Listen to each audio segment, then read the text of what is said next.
Hey everyone, Christina here. Do you want to know a secret on how you can have creative control in your mental health brand?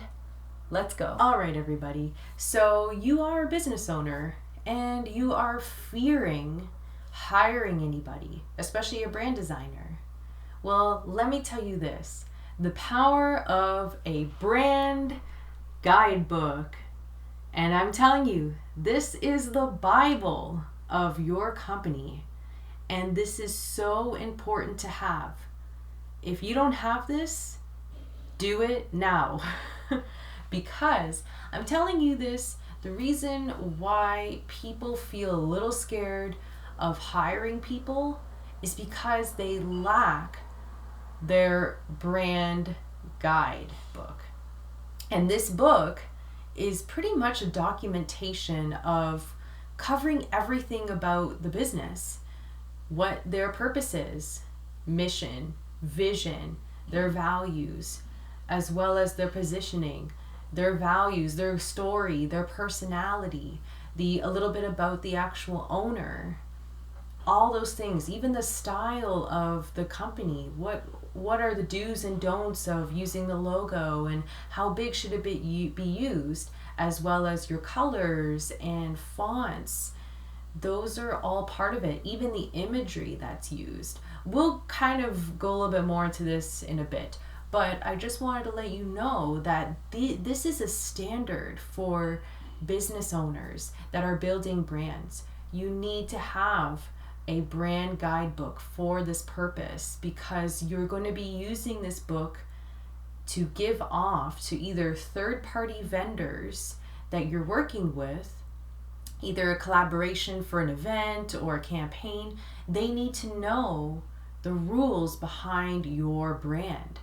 And plus, hiring. So if you're going to look to hire a brand designer such as me, you would have to give me the brand guidebook so that I can dive into, what you do, why you're doing it, what is your vision, what are your values, because then I can understand exactly what you are here to do and why does your brand exist.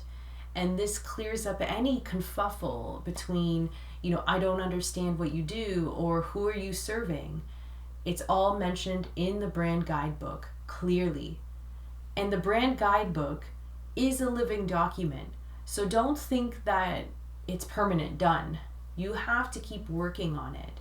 It's something that's going to be changing constantly because you're going to be pivoting in probably your first or second year.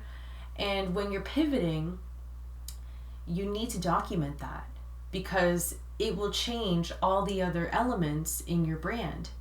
So keep on with that document, keep updating it. That's why we do the quarterly check-ins every time as a brand designer.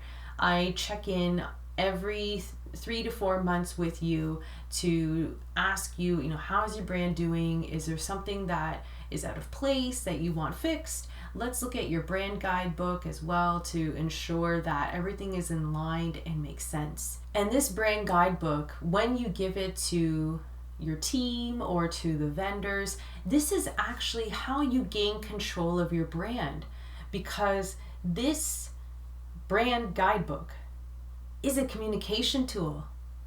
You're giving off this book that these individuals have to read before you either hire them or you work with them, etc. You have to ensure that everybody is clear with what you're doing as a brand before you take on anybody, because you have to ensure that there's an agreement there that this person is going to provide social media posts that are going to match the brand. And if not, then that's where you might have to, reconsider and probably have to let them go. That's normally what happens in businesses because there's a lack of communication there. And that's why the brand guidebook is probably the most important thing to start with as a brand. So sure, we're going to build your logo and all these great things, but in my process of working with you, I always close it off with designing the brand guidebook for you so that you can take it and use it anywhere you need to. So like I said, the development of the brand guidebook is part of my process, and I can share a little bit of an example of what I've done in the past that could help you understand a little bit more about this book if you feel that you're a little unclear onto what this brand guidebook does for the brand. So yeah, if you're a little unclear, here are some images to clear things up for you in terms of exactly what this is. So this brand guidebook is a manual for your brand. This gives the instructions to those who are either utilizing your logo in a partnership collaboration or looking to hire you as a vendor and they need to print your logo on a booth or something like that. There's so many aspects that the brand guidebook will be used for, but get an understanding that this is a manual, so it's going to be very thorough, it's going to be very in-depth. So there is a lot of pages in this brand guidebook, depending on how in-depth you want to go. Normally for me, I try to do at least 10 to 20 pages because we have to get clear on every aspect of your brand so that people don't have to come to you for questions. They know exactly what you're doing. They know what they have to do in their job in order to fulfill these wishes in the book. So that's it, everybody. I want to thank you guys for listening. And if you have any questions about the brand guidebook, you can comment below. Let me know what's coming up for you right now.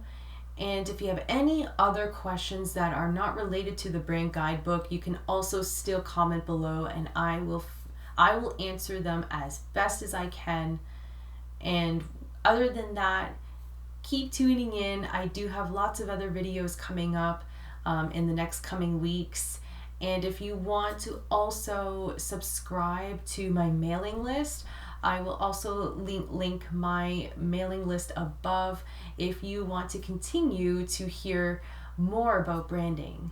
All right, guys, thank you so much for tuning in. Keep smiling. Have a good one. Bye.